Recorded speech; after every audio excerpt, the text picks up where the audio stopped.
A building that has been a symbol of France itself for 900 years. But much more than that, a building of such beauty and renown that it truly belongs to the world. Notre-Dame de Paris, flames leaping from the ancient timbers in its roof, raging out of control, threatening the entire structure.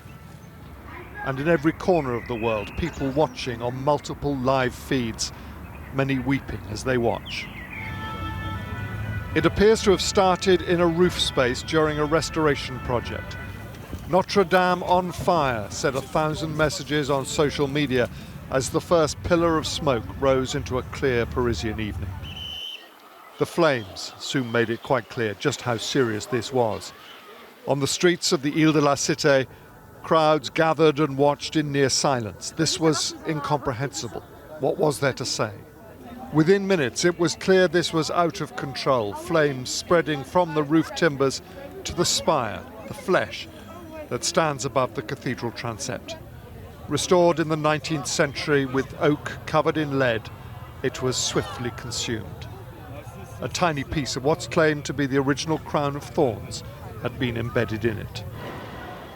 With the falling roof, countless treasures below are likely to have been lost. Works of art, the great organ, and at least some of the stained glass rose windows that have graced this cathedral since the mid-13th century. Firefighters seem to arrive slowly, though fighting a fire on this scale, this high above the ground, may never have been possible. The country's president, Emmanuel Macron, cancelled a major speech to come to the scene and be briefed by senior fire officers.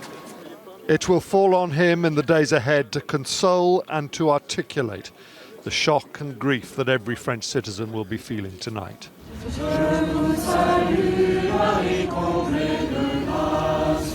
Parisians have been singing in the shadow of the flames this evening. This will be a painful Holy Week. The fate of the two belfries is thought to hang in the balance tonight, with flames in the North Tower that firefighters are thought to be struggling to control. Bell towers and bells known and recognised across the Western world. Great cathedrals have suffered terribly and been restored before, but a senior French minister says tonight that it is not certain Notre Dame can be saved.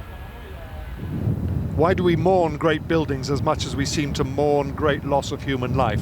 Perhaps because we know that our time here is limited.